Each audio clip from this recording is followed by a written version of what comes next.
Quantos estão com fome de ouvir a palavra de Deus aqui, amém, irmãos? Glória a Deus, porque eu estou querendo pregar hoje, amém, irmãos?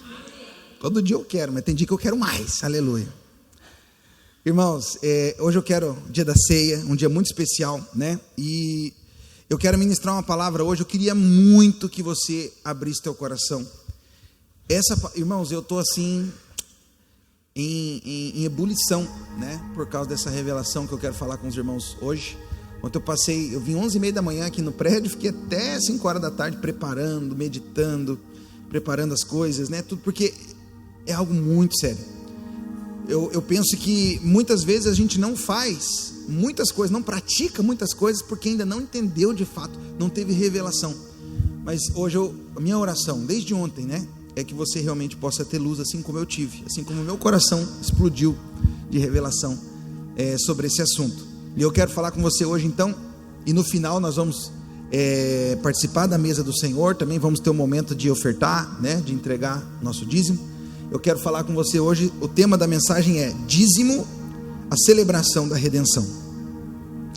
Repita comigo assim: o dízimo é a celebração da redenção. Amém? Vamos orar? Feche seus olhos. Pai, no nome de Jesus, eu quero pedir para o Senhor agora que o Senhor fale ao nosso coração. Nós não queremos falar de coisas do homem, coisas humanas que vêm do coração do homem. Nós queremos a Tua palavra. Queremos entender, Senhor, os preceitos, realmente o coração do Senhor nas Escrituras.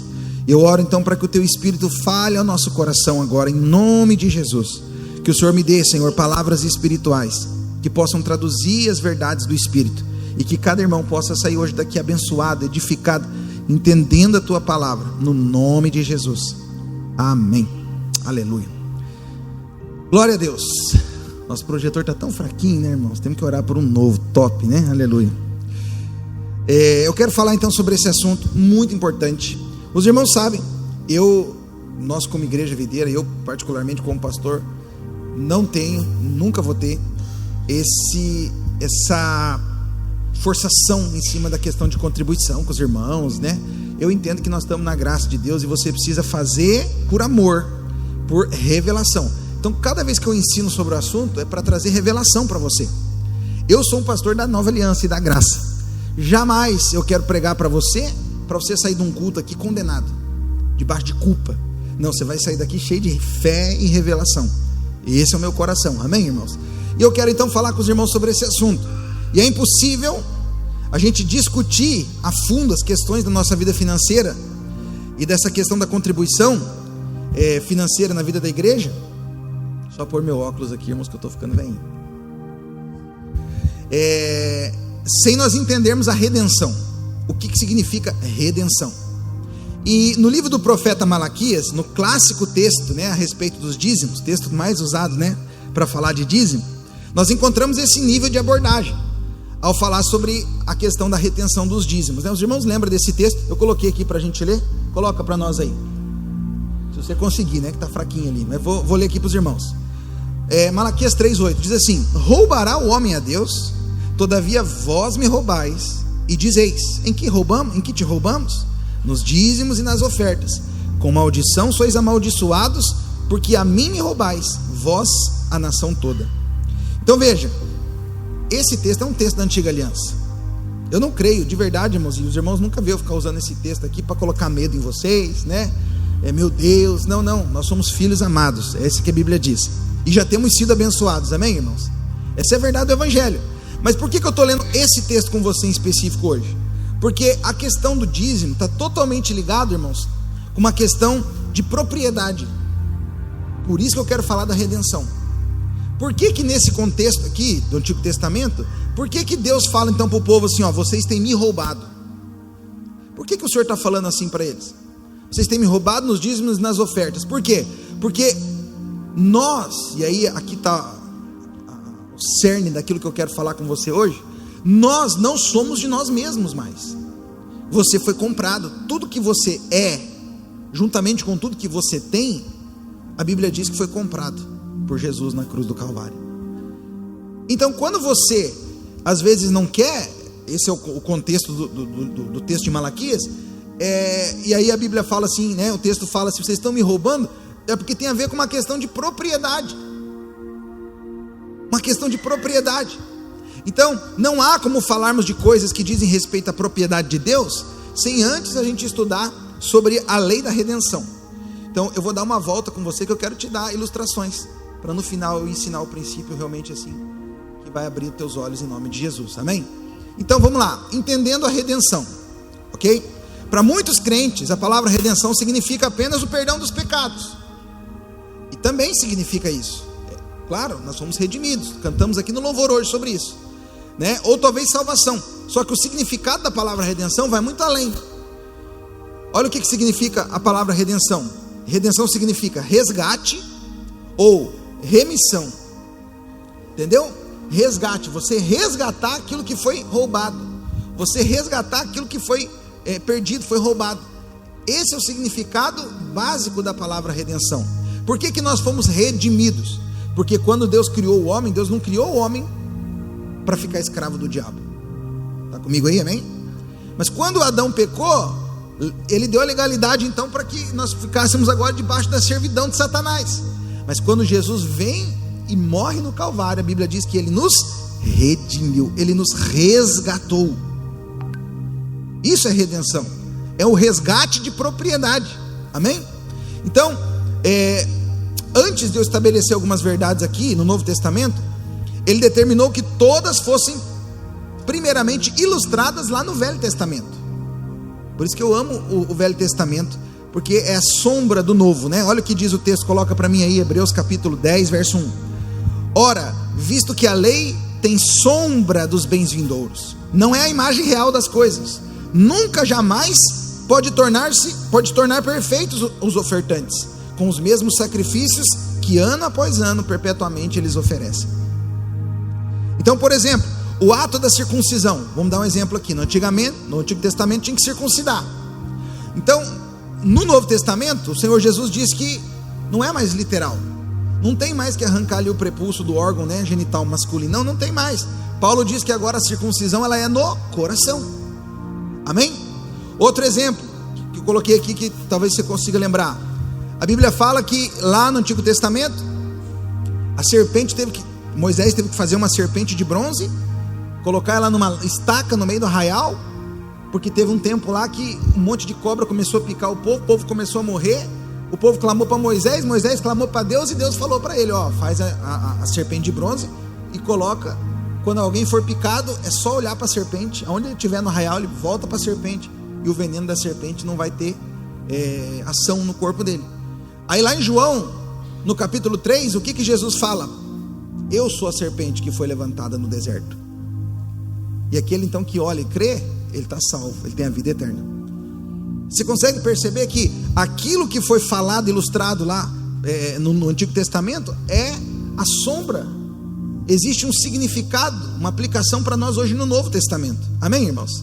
Então, assim também, outros detalhes da lei que envolviam comida, bebida, dias de festa, começaram a ser vistos não como ordenanças literais, não era mais algo literal, pelas quais quem não os praticasse poderia ser julgado, mas como uma revelação de princípios espirituais que eram cabíveis agora no Novo Testamento, na Nova Aliança.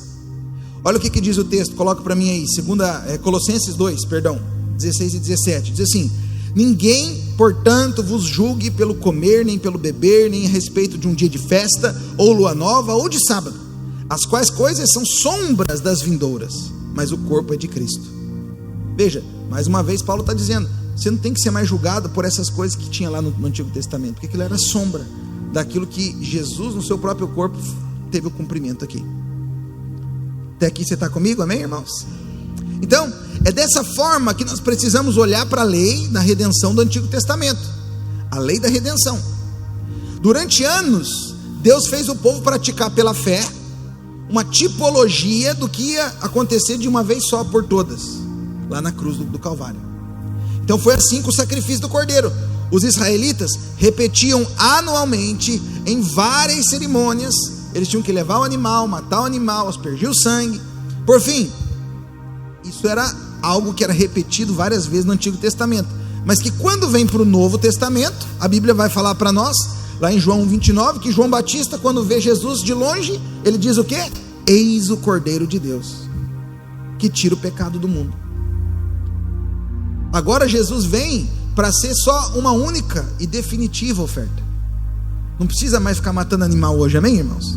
Não precisa, porque Jesus foi o Cordeiro de Deus, o Cordeiro perfeito, que removeu o pecado do mundo. Paulo também se referiu a Jesus como sendo o Cordeiro Pascal, lá em 1 Coríntios 5. Então, a gente vê nessas passagens que as práticas repetidas por centenas e centenas de anos visava levá-los a entenderem uma figura que só seria revelada posteriormente no Novo Testamento, quando Jesus vai lá na cruz e morre e ao terceiro dia ressuscita. Entendeu? Então, todavia, existiu uma dívida, presta atenção, existiu uma dívida que nós não conseguiríamos jamais pagar, mas o Senhor Jesus então agora ele vem e paga a nossa dívida. Então, olha como é que funcionava a lei do resgate, tá? A lei da redenção no Antigo Testamento. Se uma pessoa não tivesse recursos para honrar os seus compromissos, e ela deveria então dar os seus próprios bens como pagamento. Está comigo aí?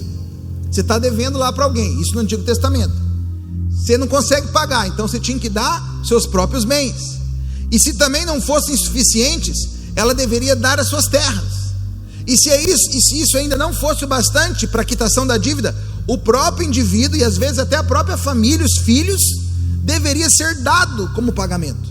Ou seja, a pessoa se tornaria um escravo. Um escravo. Isso acontecia no Antigo Testamento. Então lá em 2 Reis, por exemplo, você conhece esse texto bem? Capítulo 4, fala de uma mulher viúva que ela precisava de um milagre, ou senão ela teria os seus 2 filhos sendo entregues como escravo para pagar a dívida que o marido tinha deixado. Só para os irmãos entenderem como que isso era realmente algo que acontecia no Antigo Testamento. E quando isso acontecia com alguém, só tinha 2 formas dessa pessoa sair da condição de escravidão. Quantas formas, irmãos? Só tinha 2 formas baseadas nas Escrituras. Ou alguém teria que pagar a sua dívida, e a Bíblia chama essa pessoa de um parente resgatador, certo? Ou ela teria que esperar nessa condição de escravo até o ano do jubileu. O que era o ano do jubileu? Era um ano que acontecia a cada 50 anos, ou seja, acontecia 2 vezes no século, que todos os escravos então eram livres. Imagina se você acabou ficando devendo e entrou nessa condição de escravo, e o ano do jubileu foi 2 anos atrás. Lascou, você ia ter que ficar 48 anos de escravo. Ou você teria que ter um parente resgatador. Tinha que ser parente próximo, e ele tinha que ir lá e pagar a sua dívida. Amém? Vamos ler o texto? Eu quero ler com você. Coloca para mim Levítico 25 até o 28. Diz assim: se o teu irmão empobrecer e vender alguma parte das suas possessões, então virá o seu resgatador, o seu parente, e resgatará o que o seu irmão vendeu. Se alguém não tiver resgatador, porém vier a tornar-se próspero e achar o bastante com que remir, então contará os anos desde a sua venda, e o que ficar restituirá ao homem a quem vendeu, e tornará a sua possessão. Mas se as suas posses não lhe permitirem reavê-la, então o que for vendida ficará na mão do comprador até o ano do jubileu. Porém, no ano do jubileu sairá do poder deste, e aquele tornará a sua possessão. Está aqui o texto que eu acabei de explicar para você. Então, nesse texto aqui, que fala somente da perda de terras, né, e não da escravidão, a gente vê que tinha 3 formas aqui de recuperar as posses. Porque esse texto que eu li para você nem fala aqui no ponto da pessoa se tornar escrava, né? Fala só dela estar ali com a dívida. Então ele diz assim, ó, primeira situação que para a pessoa recuperar as posses era a redenção. O que é a redenção? Um parente resgatador vinha pagar a dívida. Isso era a primeira coisa. Ou se não, era o perdão da sua dívida proclamado no ano do jubileu, que acontecia a cada 50 anos. E a terceira coisa era a sua própria possibilidade de pagar a dívida, caso isso, né, você viesse a prosperar. Mas isso aqui não se aplicaria, por exemplo, àqueles que já estavam escravos, porque eles deviam tanto que porque eles entregaram as suas posses, entregaram as suas terras e depois se entregaram por causa da dívida. Então alguém que é escravo prospera? Não.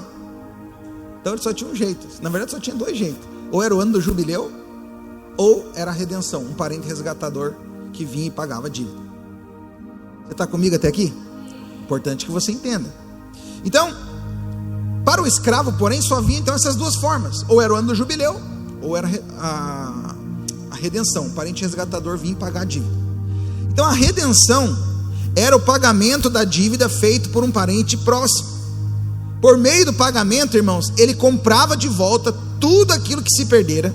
Assim a pessoa que foi escravizada não mais pertenceria àquela pessoa que ela estava escravizada, mas agora ela seria escrava de quem pagou a dívida. Porque tem gente que acha assim: não, o parente resgatador veio, pagou a dívida, agora já não é mais escrava. Não, mas não é isso que o texto diz. O texto está dizendo que o parente resgatador, ele vem, ele paga a dívida daquele que estava tendo a pessoa como escravo, mas agora ele não deixou de ser escravo, só mudou de dono. Amém? Então, se eu me endividasse a ponto de perder todas as minhas posses e fosse transformado num escravo, e o meu irmão me resgatasse, eu não deixaria de ser escravo, eu somente mudaria de senhor. Eu passaria a ser escravo do meu irmão, porque ele me comprou. E talvez você possa dizer assim para mim: mas então qual que é o proveito disso? Do que adianta ficar livre de um para se tornar escravo do outro? Aí que está o negócio.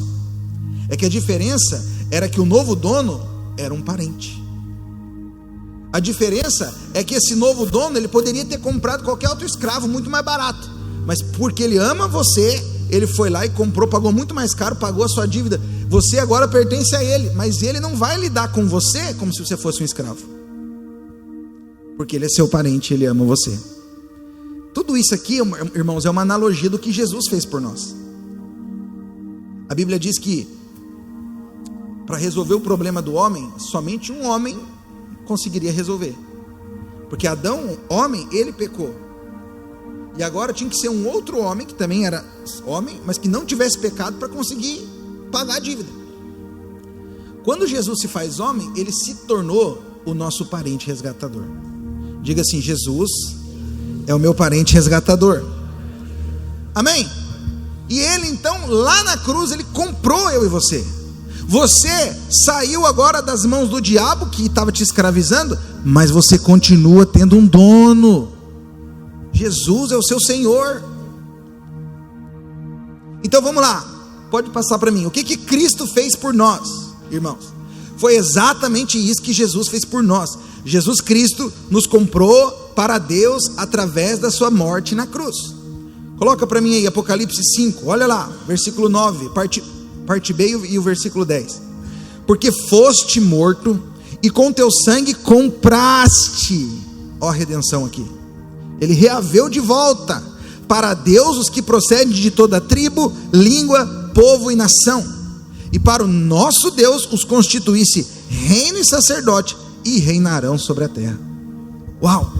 O homem se transformou um escravo do diabo quando o Adão pecou, irmãos, quando ele se rendeu ao pecado lá no Éden.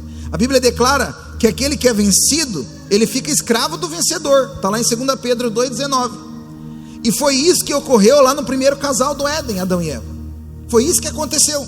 Eles foram separados da glória de Deus e perderam a filiação divina. Adão, irmãos, foi chamado de filho de Deus, Lucas 3,38. Só que essa condição não foi mantida quando ele pecou. Então Jesus agora vem ao mundo como homem, perfeito, sem pecado. Ele entrega a sua vida lá na cruz, derrama o seu sangue, paga a dívida e agora nos restitui, ele nos resgata de volta. Tanto é que agora a Bíblia diz o quê? Todos aqueles quanto creram, agora deu-lhes o poder de serem feitos filhos de Deus, por causa do nosso parente resgatador, que se chama Jesus Cristo. Quem está comigo, diga glória a Deus. Então o diabo, ele se assenhorou do homem e da terra, que tinha sido dada ao homem. Deus não fez a terra para o diabo, foi para o homem. Mas por causa do pecado, o diabo se assenhorou. E ele afirmou isso para Jesus lá na tentação no deserto, em Lucas 4. Mas Jesus veio pagar a nossa dívida do pecado, e ao fazê-lo ele garantiu a nossa libertação das mãos do diabo. Vamos ler o texto? Coloca para mim aí Colossenses 1,13. Olha só o que o Senhor falou aqui. Paulo disse aqui, né?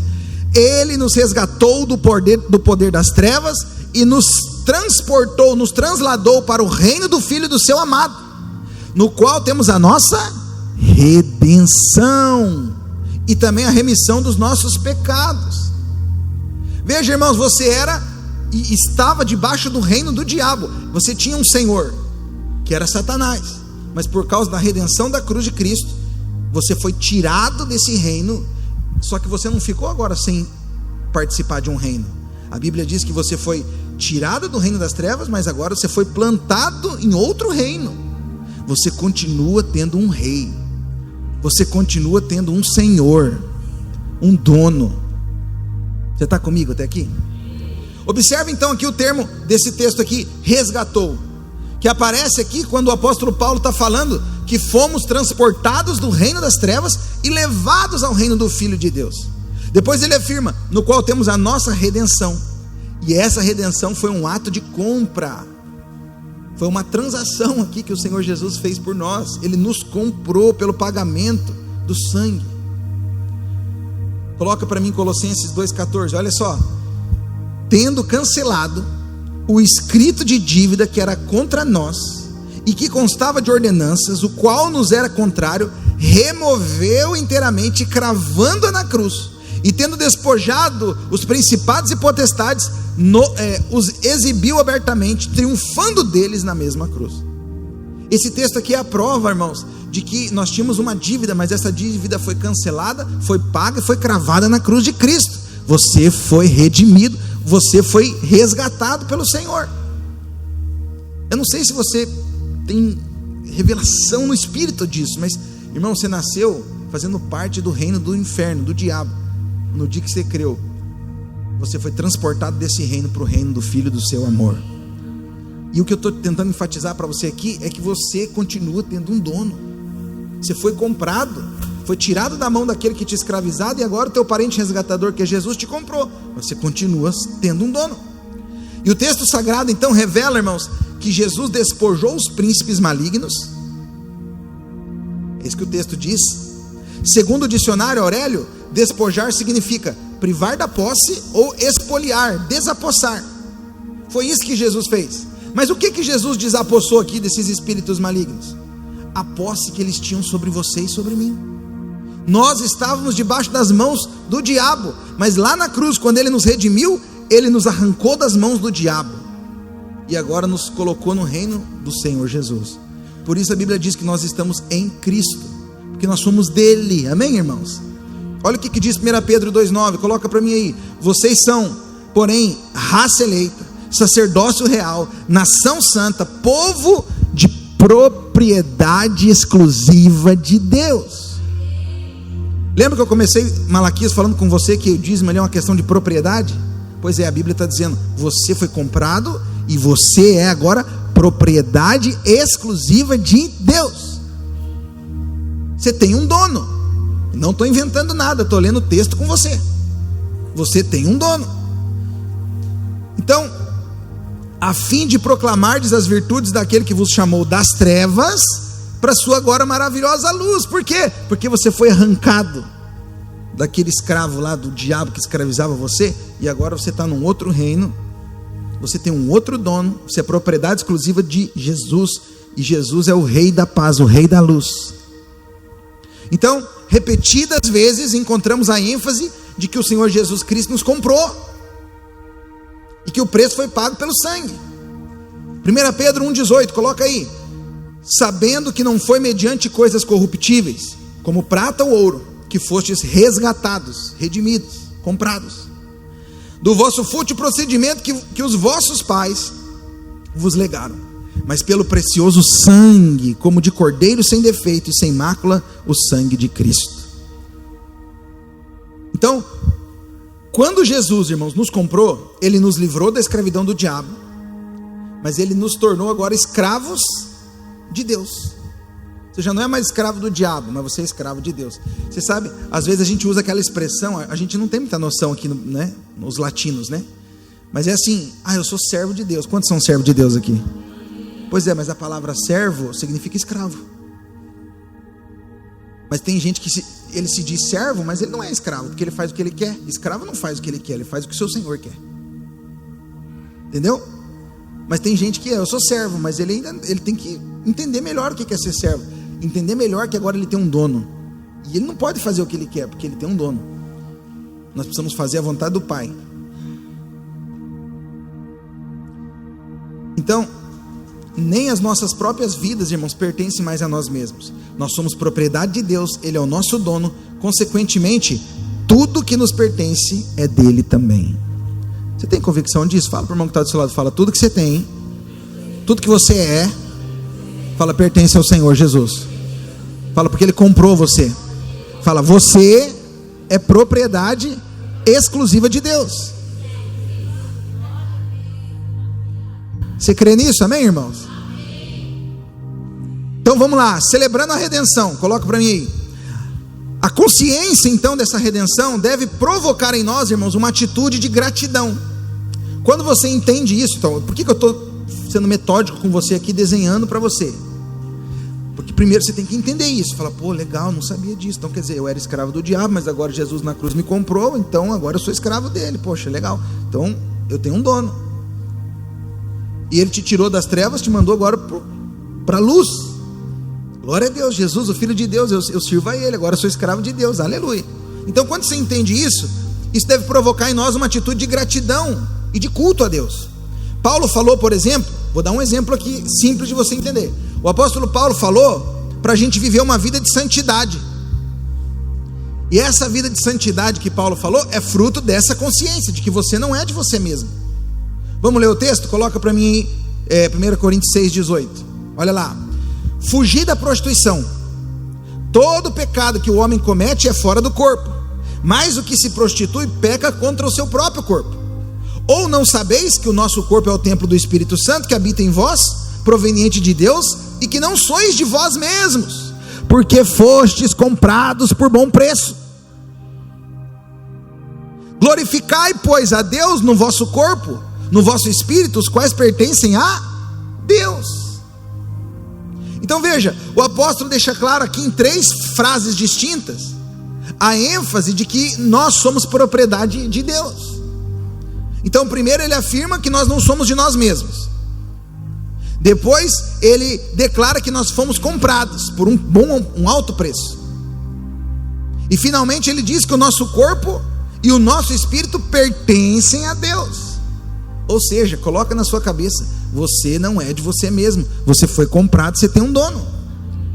Então, portanto, separar-se do pecado, quando você decide não pecar, quando você então decide se santificar para Deus, você está glorificando a Deus, porque você entendeu que o seu corpo não é seu, você não pode fazer com o seu corpo o que você quer, porque ele não é seu. Então, o apóstolo Paulo está dizendo que então você glorifica a Deus por meio do seu corpo quando você faz isso. Não é um culto de palavras, mas não deixa de ser uma exaltação.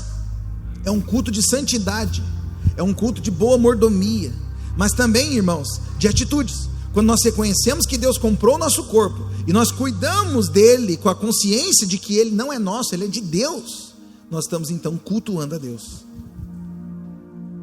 Então, da mesma forma, tem um culto que é expresso não só por meio de palavras, mas também pelas nossas atitudes em relação às nossas finanças. Assim como Deus redimiu o nosso corpo, Ele também redimiu os nossos bens. Você está comigo aí? Então veja, logo da mesma forma, como o bom uso do nosso corpo em santidade, nós glorificamos a Deus, assim também o bom uso dos nossos recursos financeiros, que também são de Deus, também glorifica a Deus. Por isso você deve ser um bom mordomo daquilo que Deus tem dado para você, porque tudo é dele. Eu estou enfatizando com você isso aqui para você entender que tudo é de Deus. Agora eu quero falar com você uma outra simbologia poderosa na Bíblia. Coloca para mim aí. Eu quero falar sobre a simbologia do que José fez lá no Egito. Olha só, José, ele comprou para Faraó todo o povo do Egito. Os irmãos lembram de José, né? Só para recapitular aqui, eu vou ler um texto com você, mas eu quero recapitular antes aqui. José teve um sonho e tal, foi para a casa de Potifar, onde ele estava, Deus era com ele prosperava, mas daí aconteceu aquela situação na casa do Potifar, ele foi preso, e lá na cadeia ele também prosperava dentro da cadeia, porque o Senhor era com ele. E aí Faraó teve um sonho, estou resumindão aqui para caramba. Faraó teve um sonho, não conseguiu entender o sonho, alguém lembrou que José interpretava o sonho, chamou José lá diante de Faraó. José interpretou o sonho, que era as 7 anos de vaca magra e 7 anos de vaca gorda. E aí, enfim, naquele dia, José, ele foi levantado, né? Ele amanheceu um prisioneiro na cadeia e foi dormir governador do Egito. Esse é o favor de Deus, né? E ele então, na interpretação do sonho, ele falou, você precisa de um bom administrador aqui, porque vai ter 7 anos de vaca gorda, mas se não poupar nesses 7 anos aqui, nos anos de vaca magra, vai todo mundo morrer. Então o Faraó levanta ele e fala, não, você vai ser o cara, você vai ser o... E foi assim que aconteceu. E agora, vamos ler o texto aqui, coloca para mim aí, o texto de Gênesis 47, olha lá. Findo aquele ano, vieram a José no ano seguinte e disseram-lhe, as pessoas, né, que estavam morrendo de fome, já veio uma grande fome na terra, eles já não tinham mais dinheiro para comprar, não tinha nada. Eles vieram a José no dia seguinte e disseram-lhe, não ocultaremos ao meu senhor que o nosso dinheiro todo está gasto. As manadas de gado já pertencem ao meu senhor, e nada resta diante do meu senhor, senão o nosso corpo e a nossa terra, porque morreremos diante dos teus olhos, tanto nós como a nossa terra. Compra-nos a nós e a nossa terra em troca de pão, e nós e a nossa terra seremos servos de Faraó. Dá-nos também semente para que vivamos e não morramos, e para que a terra não fique desolada. Então disse José ao povo, hoje eu vos tenho comprado a vós e a vossa terra para Faraó. Eis aí, tendes semente para vós, para que semeais a terra. Veja só, o povo não poupou nos 7 anos de vaca gorda, mas José poupou, fez um estoque no Egito. Quando veio a fome, a comida foi acabando, não tinha mais comida na terra, só no Egito. Então as pessoas começaram a ir, e José é bom administrador, tinha poupado. José começou então a vender, o povo já não tinha mais dinheiro, deram os gados, deram as terras, e agora se venderam, falaram, nós somos servos de Faraó, se você não fizer isso aí, nós vamos morrer de fome. Então, o que aconteceu com esse povo aqui? Eles deixaram de pertencer a si mesmos, e passaram agora a pertencer a Faraó. O seu gado, as suas casas, as suas terras, tudo pertencia ao rei do Egito. Eles se tornaram servos de Faraó para cuidarem do que era dele. E o que Cristo fez conosco, irmãos, por meio do seu sacrifício na cruz, foi algo muito semelhante. Isso é o que significa redenção. Originalmente nós éramos propriedade de Deus, só que daí veio a nossa queda, e o nosso pecado veio sobre nós, o diabo então nos rouba. Então, quando Cristo pagou o preço da dívida, Ele nos trouxe de volta, nos comprou de volta da mão daquele que havia se tornado nosso dono, que era o diabo. E aí, quando nós declaramos que somos servos de Deus, nós estamos reconhecendo que não pertencemos mais a nós mesmos, e que tudo que temos na verdade pertence ao Senhor. Somos apenas mordomos daquilo que é dele. Tudo que você tem, tudo que você é, tudo que entra na sua mão, não é seu, é do Senhor. Se você não quiser acreditar nisso, aí é um problema seu, mas é isso que a Bíblia diz. Nós fomos comprados, nós somos de Deus. Tudo que eu tenho, tudo que eu sou, é dele. E ele nos deu então o direito de administrar. Olha só o que José fez. Quando José comprou aqueles egípcios para Faraó, tudo que era deles passou a ser de Faraó. Logo, toda a renda deles deveria ir para Faraó. Concorda comigo? Agora eles tinham um senhor, que era o Faraó. O Faraó comprou tudo deles. Então, tudo que eles produzissem tinha que ir para Faraó. Mas o que o rei do Egito fez com o povo? Ele tomou tudo que era deles? Não foi assim. Ele permitiu que eles usassem a terra e os demais recursos para que eles vivessem, mas para que se lembrassem sempre que tudo que eles tinham não era deles. José deu uma direção para o povo. Então, 1/5 da colheita vocês têm que dar para Faraó. Vamos ler o texto? Coloca para mim aí, Gênesis 47. Há de ser, porém, que no tempo das colheitas dareis a 5ª parte a Faraó, e 4 partes serão vossas, para a semente do campo, e para o vosso mantimento e dos que estão nas vossas casas, e para o mantimento dos vossos filhinhos. Veja, irmãos, o que os egípcios fizeram? Eles ficaram reclamando? Será que os egípcios falaram: pô, mas isso não é justo? Foi isso que eles fizeram, irmãos? Claro que não. Veja, eles sabiam que eles já tinham, tudo que eles tinham agora tinha sido dado para Faraó. O que seria o natural? Ué, tudo que a gente produzir aqui, nós vamos ter que dar para Faraó, é dele. Mas agora José vem e fala: não, vocês não vão dar tudo. Vocês vão plantar, vocês vão fazer tudo que vocês têm que fazer, vão prosperar. Mas na época da colheita, a quinta parte, né? Vocês vão entregar para Faraó, para que vocês lembrem de que vocês têm um dono. Vamos ver o que o texto diz? Coloca para mim Gênesis 47, 25. Será que eles reclamaram? Será que eles falaram assim: isso não é justo? Olha o que eles falaram. Responderam eles: tu nos tem conservado a vida, achemos graça aos olhos do meu Senhor e seremos servos de Faraó. Irmãos, viver como servo de Faraó, dentro do contexto que eles estavam ali, para eles era um privilégio, pois nem vivos eles estariam se não fosse a intervenção do rei. Sabe, eu vejo nisso um privilégio paralelo do que Deus fez conosco, irmãos. As nossas vidas e tudo que tínhamos passaram a pertencer ao Senhor, mas Ele não queria tomar tudo de nós, irmãos.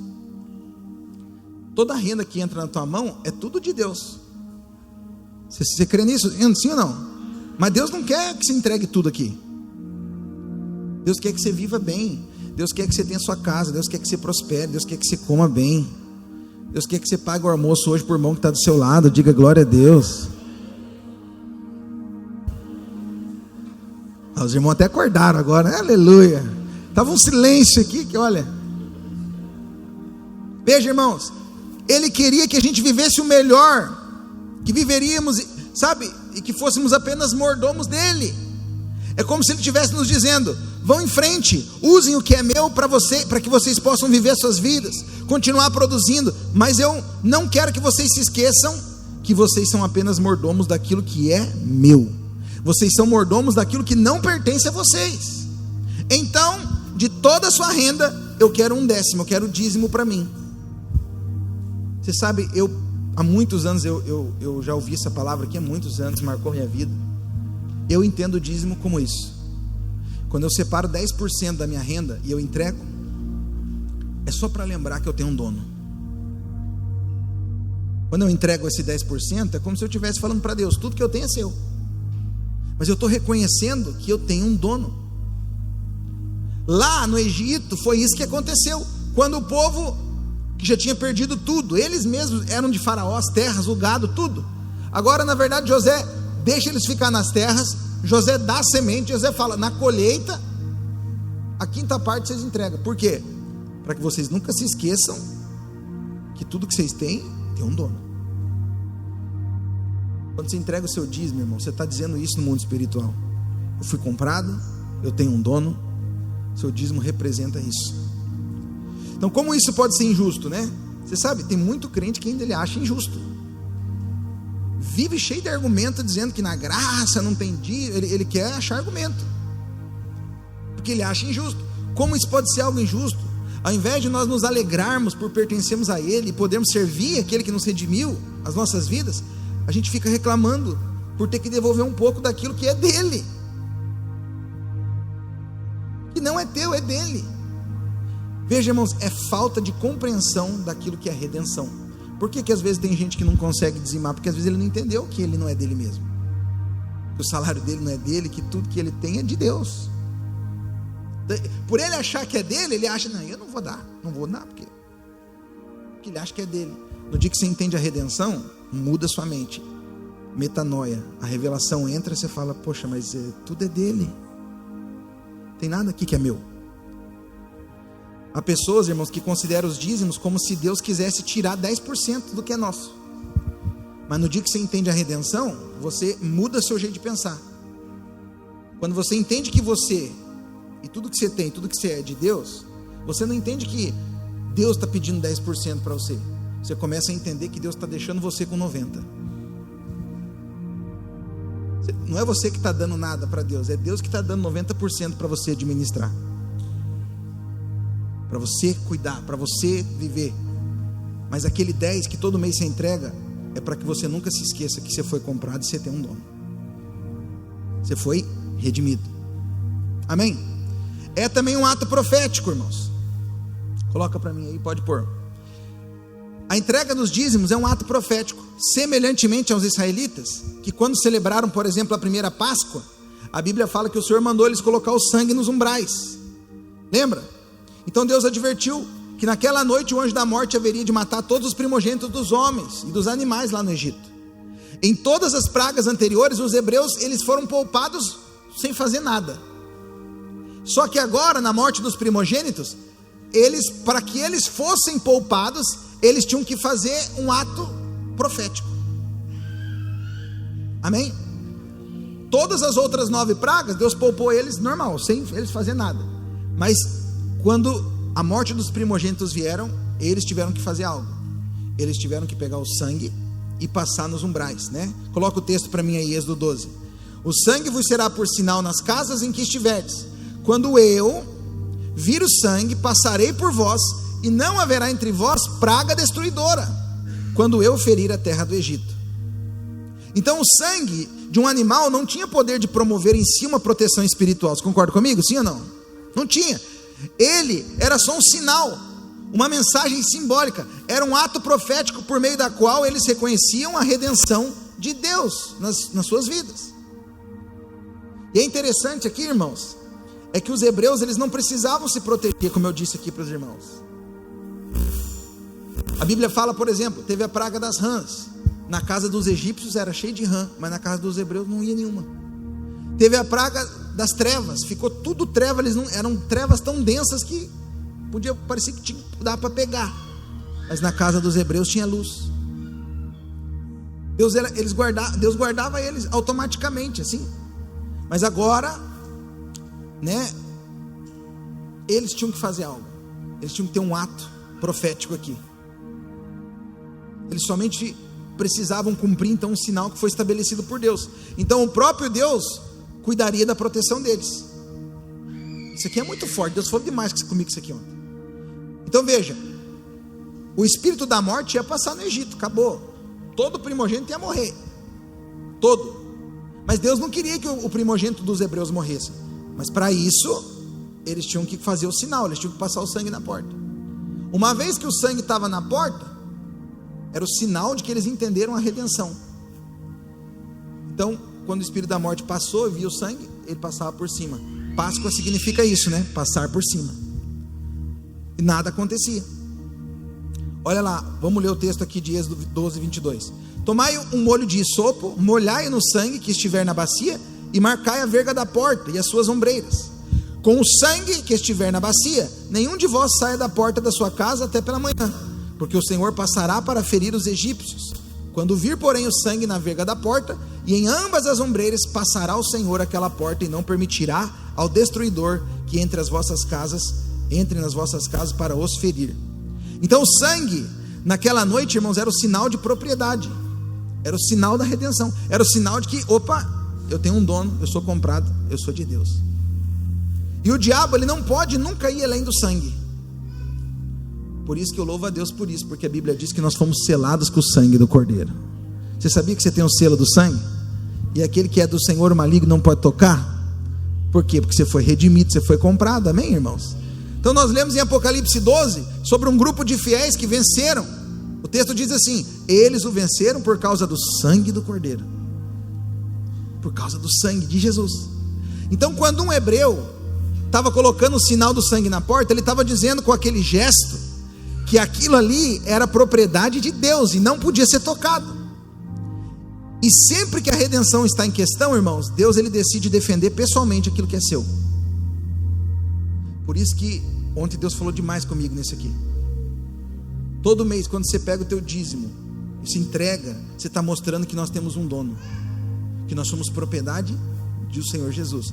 Por isso que existe uma promessa lá no Malaquias 3. Você lembra da promessa? Fazei prova de mim e vocês vão ver se eu não vou abrir as comportas do céu. Muito forte isso. Eu sou prova viva disso. Eu, ao longo dos anos, tenho vivido muita provisão de Deus. Eu tenho sido um dizimista. E muitas vezes eu tive que entregar o meu dízimo fruto de muita fé mesmo. Ninguém me obrigou a fazer, porque ninguém faz. Eu nunca vou falar para você, te obrigar a fazer. Fiz porque eu creio. E eu tenho muito milagre para contar, que se eu podia pegar uma hora aqui do culto um dia para enumerar alguns milagres que Deus já fez na minha vida. Coisas grandes. Mas Deus não é troca com Deus, porque Deus não faz isso. Deus não faz barganha com ninguém. Mas quando você entrega o que você está declarando que você tem um dono, o Senhor vai se incumbir de cuidar das suas finanças, irmãos. Porque é dele, tudo é dele. No momento em que o crente entrega os seus dízimos diante de Deus e de todo o reino espiritual, ele está reconhecendo então a redenção e a consequência de ter Deus como seu dono, bem como de tudo o que lhe pertence. Diante desse reconhecimento, irmãos, é que o diabo não vai se atrever a tocar em nada do que é seu. Quando você entrega o teu 10%, veja, irmãos, raciocina comigo. Quando o povo passou o sangue nos umbrais da porta, aquele era o sinal. Eles estavam dizendo: aqui tem um dono, nós temos um dono, Deus é o nosso dono. Quando o anjo da morte passou direto. Ele não podia entrar naquela casa. Quando você entrega o seu dízimo todo mês, o que você está dizendo? Eu tenho um dono. Tudo que eu tenho é de Deus. Todo mês eu entrego 10% aqui para mostrar para mim mesmo, para o mundo espiritual, de que eu tenho um dono. Eu não estou dando 10, eu estou ficando com 90, que é dele. Quando você faz isso, você está reconhecendo, na verdade, o senhorio de Cristo na sua vida. O próprio Senhor mesmo vai se incumbir de cuidar da sua vida financeira, da sua prosperidade, da sua casa. Nós devemos fazer dos dízimos, irmãos, um ato de celebração da redenção. Por isso que eu coloquei o tema da mensagem: dízimo, a celebração da redenção. Quando você entende a redenção, você vai entender que todo mês, quando você entrega seu dízimo, é porque você entendeu que você tem um dono. Para encerrar, última coisa, coloca aí: mantendo-nos conscientes. Dia de ceia, agora eu vou entrar na ceia. Jesus, em 1 Coríntios capítulo 11, ele instituiu a ceia como memorial. Para quê? Qual é o memorial da ceia, irmãos? A morte de Jesus. Não é isso que a Bíblia diz lá em 1 Coríntios? Fazer isso em memória de mim, em memória do que Jesus fez por nós, em memória da redenção. Veja, irmãos, o Senhor conhece a nós, como também a nossa inclinação para o esquecimento. Por que a gente tem que participar da ceia? E a gente participa pouco ainda, temos que participar mais. Por quê? Porque o Senhor sabe como a gente se esquece fácil das coisas. Mas toda vez que a gente participa da ceia, o que vem no nosso coração e a nossa memória? Ele morreu por mim. Ele se entregou por mim. O Filho de Deus entrou na morte por causa de mim. A gente se lembra, é um memorial. É um memorial. Os dízimos, irmãos, também servem para esse mesmo propósito. A sua relação com a redenção deve nos manter conscientes de que Ele é o nosso dono e de que nós somos a sua propriedade. É a mesma coisa. Todo mês é importante você entregar o seu dízimo, para que você nunca se esqueça que você foi comprado e que você tem um dono e tudo que você tem é dele. Tudo que você é dele. Assim como a ceia faz parte de um culto de gratidão e anuncia, a mensagem da morte do Senhor Jesus até que Ele venha, assim também, irmãos, a entrega dos dízimos celebra a nossa redenção. Quando você participa da ceia, o que você está lembrando? Ele morreu por mim. Mas quando você entrega o seu dízimo, o que você está dizendo? Ele morreu, mas Ele ressuscitou e Ele está vivo. Porque ninguém entrega nada para alguém que está morto. Ao participar da ceia, nós entendemos que Ele entrou na morte por nós. Mas quando entregamos o dízimo, nós entendemos que Ele ressuscitou. Ele é o nosso Deus. Ele continua vivo. Apesar de você entregar aqui na igreja, de você entender que aqui nós temos a liderança, nós administramos esse dinheiro na obra de Deus, mas você não entrega para mim nem para ninguém esse dízimo. É para Deus, é para o Senhor Jesus. Está comigo aí? Então é interessante a gente observar que a primeira menção dos dízimos na Bíblia aparece justamente num contexto de redenção. Olha só o mistério. A primeira menção de dízimo está lá em Gênesis 14. Qual era o contexto? Abraão resgatando seu sobrinho Ló. Ele tinha sido levado cativo. Abraão vai lá, existe a guerra dos 5 reis contra 4. Abraão vence, resgata Ló, pega os despojos da guerra. E aí então, nós temos aqui também a tipologia de Cristo ali na pessoa de Melquisedeque. Então Melquisedeque, olha só que forte, irmãos. É interessante a gente observar então que a primeira menção dos dízimos na Bíblia aparece justamente num contexto de redenção. Abraão resgatando o seu sobrinho Ló. Resgate, redenção. Juntamente com a tipologia da ceia. A Bíblia diz que Melquisedeque, que foi quem recebeu os dízimos ali, veio ao encontro de Abraão com pão e vinho, que aponta para a ceia. Essa é a primeira menção na Bíblia, tanto do pão e do vinho, da ceia, como do dízimo. Então, assim como nós celebramos a ceia, lembrando o que o Senhor Jesus fez por nós, assim também celebramos a redenção, a nossa compra, ao entregarmos os nossos dízimos. Olha que profundo isso, irmãos. Eu não sei se você está entendendo o que eu estou tentando te explicar hoje aqui, mas isso é muito forte. Quando você entregar os seus dízimos na sua igreja, irmãos, aqui na nossa igreja, você que é membro dessa igreja, faça com essa consciência. Uma atitude correta em relação ao que você oferece ao Senhor é um passo vital para você desfrutar das bênçãos. Por isso que eu nunca, jamais vou chegar aqui no púlpito e botar medo na igreja. Se você não entregar, você vai gastar na farmácia. Eu não creio nisso, esse não é o Espírito da graça.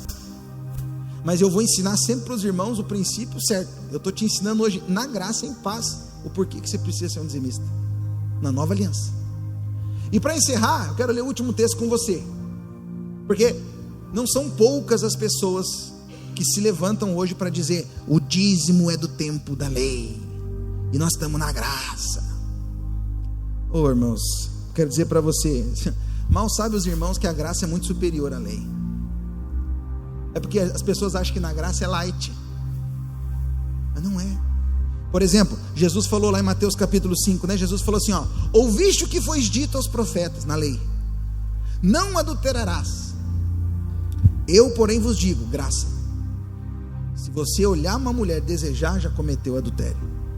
Qual que é mais difícil? Jesus falou assim, ó: ouviste o que foi dito aos antigos, não matarás. Então você não podia matar. Aí Jesus agora vem para a graça e diz: mas eu, porém, vos digo, nova aliança, se você odiar o seu irmão, você já é réu do inferno. Qual que é mais difícil? A lei ou a graça? Agora, por que você acha que na parte do dízimo Deus ia rebaixar o negócio? Porque o dízimo vem antes da lei. Quando veio a lei de Moisés, ele foi instituído na lei. Aí agora na graça, não tem o eu, porém, vos digo do dízimo? Claro que tem, porque na graça você acaba entregando até mais. Essa é a nossa realidade. Você que é um viderense aqui na nossa igreja, videriano, você é um dizimista, você dá muito mais que o dízimo, porque você entrega o seu dízimo para o sustento da obra, amém? Mas você também tem o lanche da célula, você ajuda alguém para o encontro, você ajuda na cesta básica aqui do mercado solidário, você dá muito mais. Você está vivendo o nível da graça. Na graça a gente não dá só 10, a gente dá mais, a gente é superior. Mas para aqueles que acreditam que a lei, que o dízimo não é para nós hoje, vamos ler o que o texto do Novo Testamento diz para nós. Coloca para mim aí, Hebreus capítulo 7. E eu estou encerrando com esse texto. Porque esse Melquisedeque, rei de Salém, sacerdote do Deus Altíssimo, que saiu ao encontro de Abraão quando ele voltava da matança dos reis, e o abençoou, para o qual também Abraão separou o dízimo de tudo. Primeiramente se interpreta rei de justiça, depois também rei de Salém, ou seja, rei da paz, sem pai, sem mãe, sem genealogia, que não teve princípio de dias, nem fim de existência, entretanto foi feito semelhante ao Filho de Deus. Quem que é o Melquisedeque aqui, irmãos? Jesus. Jesus é o Melquisedeque. Olha o que o autor de Hebreus está falando. Não teve princípio de dias, não teve fim de existência, entretanto feito semelhante ao Filho de Deus. Alguns teólogos acreditam que aqui foi uma teofania, foi uma aparição de Jesus literalmente no Antigo Testamento. Outros teólogos acreditam que não era uma teofania, era uma tipologia. Não importa, seja uma teofania ou uma tipologia, o texto está dizendo que era Cristo. Quem está comigo aí, diga amém. Porque é o texto que está dizendo, não é uma interpretação minha. Vamos continuar. Olha só o que diz: considerai, pois, como era grande a quem Abraão, o patriarca, pagou o dízimo. Lembrando, um aspas aqui, que isso aqui foi 400 anos antes da lei de Moisés. Ok? Então o dízimo é antes, na lei foi instituída e continua. Leia com calma comigo, por favor, para você entender o texto. Considerai, pois, como era grande esse a quem Abraão, patriarca, pagou o dízimo, tirado dos melhores despojos. Ora, os que dentre os filhos de Levi recebem o sacerdócio, têm mandamento de recolher de acordo com a lei os dízimos do povo, ou seja, dos seus irmãos, embora tenham estes descendido de Abraão, entretanto cuja a genealogia não se inclui entre eles. Está falando aqui de Melquisedeque, que não era da tribo de Levi, porque no Antigo Testamento, irmãos, quem que recebia o dízimo? Era a tribo de Levi, os sacerdotes, os levitas da tribo de Levi, eles recebiam os dízimos. Mas aqui agora, o texto, o autor de Hebreus está dizendo que não era. Entretanto, aquele cuja genealogia não se inclui entre eles, recebeu o dízimo de Abraão e abençoou o que tinha as promessas. Abraão, olha só, evidentemente é fora de qualquer dúvida que o inferior, ele é abençoado pelo superior. Então quem que era superior aqui? Melquisedeque. Ele era superior e ele recebe o dízimo e abençoa o inferior, Abraão.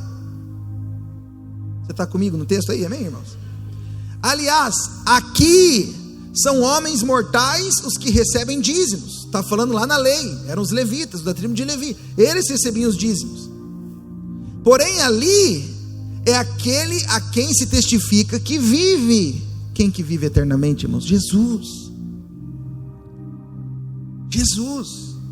E por assim dizer também Levi, olha só isso aqui que forte, por assim dizer também Levi, que recebe os dízimos, que era quem recebia os dízimos no Antigo Testamento, ele também pagou-os na pessoa de Abraão. Algumas versões diz que Levi estava nos lombos de Abraão, quando Abraão entrega. Por quê? Porque Levi era bisneto de Abraão. O autor de Hebreus está dizendo que até Levi, aquele que recebia o dízimo na lei de Moisés, no Antigo Testamento, ele mesmo então pagou o dízimo para Melquisedeque, que aponta para Cristo, na pessoa de Abraão, porque aquele ainda não tinha sido gerado por seu pai, quando Melquisedeque saiu ao encontro desse. Olha só o que eu vou te falar. A Bíblia está dizendo aqui, que quando Abraão ele se curva, irmãos, diante de Melquisedeque, que é um tipo de Cristo, ele então entrega os dízimos. E quem é Abraão? Quem que é o Abraão? É o pai de Isaac, que por sua vez teria um filho chamado Jacó, que dentre os seus 12 filhos, teve o Levi. Levi é o bisneto de Abraão, irmãos, e quando a Bíblia diz que Levi estava nos lombos ainda de Abraão, ele estava fazendo aqui uma afirmação simbólica. A Bíblia diz que quando Abraão, como bisavô de Levi, se curva, é como se Levi e toda a sua tribo sacerdotal também estivessem se curvando diante do sacerdócio que é maior, que é o sacerdócio de Melquisedeque, que é Cristo. Você está comigo aí? Aquele que vem trazendo pão e vinho, que tipifica Cristo, eles então se curvam e dizem: os dízimos, que pela lei são nossos, a partir de agora, na pessoa de Abraão, nós entregamos para você. Melquisedeque, que é Cristo.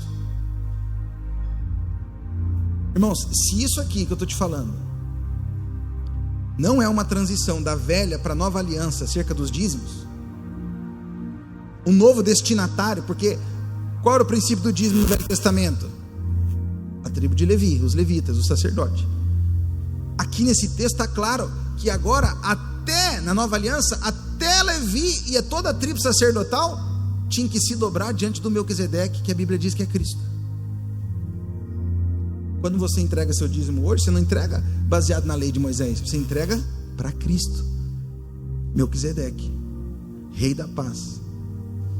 Você está comigo hoje aqui? Diga amém. Não tem um crítico, irmãos, dos dízimos que me ofereça uma explicação aqui para esse texto. Tem muita gente que critica, mas não tem um que me ofereça uma explicação de algo tão simples que está aqui. Acredita em mim, irmãos. Vamos encerrar esse culto hoje participando da ceia e compreendendo a importância da redenção e o porquê que você deve ser um dizimista. Não porque está na lei de Moisés, não, é porque você tem um dono, você tem um Senhor, tudo que você tem é dele. Quando você entrega 10%, você só está reconhecendo diante do mundo espiritual: eu tenho um dono, o nome dele é Jesus. Para você mesmo e para qualquer outra pessoa. Para o mundo espiritual, eu não sou de mim mesmo, eu fui comprado por alto preço. O meu parente resgatador me comprou. Você está comigo hoje? Isso aqui é muito forte. Quando alguém vir falar para você que o dízimo não é do tempo da graça, leia Hebreus 7 para ele. Está claro no texto. O autor de Hebreus está dizendo que até Levi, com toda a tribo sacerdotal, na pessoa de Abraão, se dobra e dizima para Melquisedeque, que é Cristo. Ou seja, hoje o dízimo tem que ser entregado para Cristo. Onde que Cristo habita hoje, irmãos? Cristo é o cabeça do quê? Da igreja. Por isso você deve ser um dizimista assim na igreja local, com alegria, no espírito da graça. Deus ama aquele que dá com alegria. Mas sabe por que muitos não são dizimistas? Porque não compreenderam o que eu te expliquei hoje. Por isso quero dizer para você que você é um privilegiado, que você pode ser um dizimista hoje com revelação. Você pode ser um dizimista hoje que entendeu o porquê que você é dizimista, e não porque você tem medo do devorador, do migrador, do cortador, não porque você tem medo, né, porque senão a mão de Deus vai pesar na sua cabeça. Não, você pode ser um dizimista hoje da nova aliança, entendendo que você foi comprado por alto preço. Tudo que você tem, tudo que você é de Deus. Então quando você entrega 10%, é só para você nunca esquecer que você tem um dono. Meu Deus, que forte isso que eu estou te falando hoje. Espero que você possa ter entendido o princípio, amém, irmãos? E fica o meu apelo. Nós precisamos, você sabe, eu estou pregando sobre dízimo hoje, literalmente, intencionalmente, para que os irmãos entendam, porque nós fizemos um levantamento, a gente tem uma média de 50 irmãos que dizimam na igreja, nós somos 300, 50 irmãos, assim, irmãos, a obra pode ser muito mais leve financeiramente, se os irmãos forem dizimistas com alegria. Mas eu também não quero que você entregue porque eu estou aqui, eu estou chorando. Não, porque quem sustenta a igreja é Jesus, é o Senhor. E quem ganha com o dízimo é você. A igreja também vai ser abençoada, amém. Mas o que Deus falou comigo? Tem que ensinar mais sobre o assunto. Está faltando revelação para alguns irmãos. Por isso eu estou pregando isso para você hoje, né? Que o meu coração, que o meu desejo do meu coração é que você possa entender isso e praticar em paz hoje o dízimo, sem crise, não, lembre-se, você tem um dono, tudo que você tem é do Senhor Jesus. Fica de pé em nome de Jesus, irmãos, meu horário já deu. Os servos vão me ajudar aqui com a ceia, mas obviamente antes da gente participar da ceia, a gente vai ofertar, né? Pode trazer os gasofiláceos aqui. Deixa eu te fazer um apelo aqui, presta atenção, com todo amor e carinho. Os irmãos sabem, eu não sou apelativo, eu não sou nada. Eu prego a verdade para os irmãos, está aqui. Eu quero muito que você que tem dificuldade de ser um dizimista, creia no Evangelho. Medita no que eu falei hoje aqui. Ouça de novo. Leia os textos. Deixa o Espírito Santo falar com você. É Ele que convence a gente, não sou eu. Mas o meu desejo é que a gente seja uma igreja de dizimistas, porque isso mostra a maturidade dos nossos irmãos. Né? Se você entendeu hoje o que é a redenção, a compra, o Senhor te comprou, você não é mais dono de si mesmo, tudo que você tem é dele. Você não vai ter dificuldade de todo mês se organizar e você separar o seu dízimo, essa oferta de amor mensal para o sustento da obra, é claro, mas para que você possa, no mundo espiritual, dizer: eu tenho um dono, Jesus me comprou. Sabe, irmãos, é isso. Eu não estou dando 10, eu estou ficando com 90, porque tudo é dele. E esse 90 que eu estou ficando vai multiplicar, vai prosperar. É isso, irmão, é sobre isso. Quero muito fazer um apelo para você que não é dizimista. Seja um dizimista com alegria. Entenda tudo que eu te falei hoje aqui. Seja um dizimista com alegria no teu coração. Faça isso no Espírito da Graça. E tem uma promessa de Malaquias que eu creio que está lá. Se você vai ver se as comportas do céu não vão se abrir sobre a tua cabeça. Não vai faltar recurso, irmãos. Pastor, o senhor está dizendo então que se eu não der vai faltar? Não, eu não estou falando isso. Não coloque palavras na minha boca. Eu creio que Deus é bom, Deus é amor. Ele não vai deixar você perecer. Mas acredita em mim, tem benefícios que você não vai ter, porque você não está praticando algo importante. Um princípio importante da palavra de Deus. Amém? Glória a Deus. Então, eu quero orar aqui com você. E aí você que veio preparado para entregar a sua oferta. Outro dia eu vou falar de oferta. Hoje eu falei de dízimo, né? Mas hoje você pode trazer o seu dízimo, fazer o seu pix, trazer a sua, né? Fazer a sua oferta, passar uma maquininha de cartão. Mas faça isso com revelação. É tudo que eu te peço. Tenha revelação da palavra de Deus e pratique com fé em nome de Jesus. Amém? Deixa eu orar com você. E aí você pode primeiro vir fazer a sua oferta. Você volta e depois os irmãos vão distribuir a ceia. Amém? Senhor, eu quero te agradecer por essa palavra. Em primeiro lugar, Deus, eu quero te agradecer porque o Senhor nos comprou. A gente foi comprado por alto preço, o preço do sangue de Jesus. Mas a palavra do Senhor diz que nós fomos transportados do império das trevas, da escravidão de Satanás. E agora servimos a um outro rei. E estamos em um outro reino, o reino do Filho do seu amor. Mas nós continuamos tendo um dono. O Senhor nos comprou.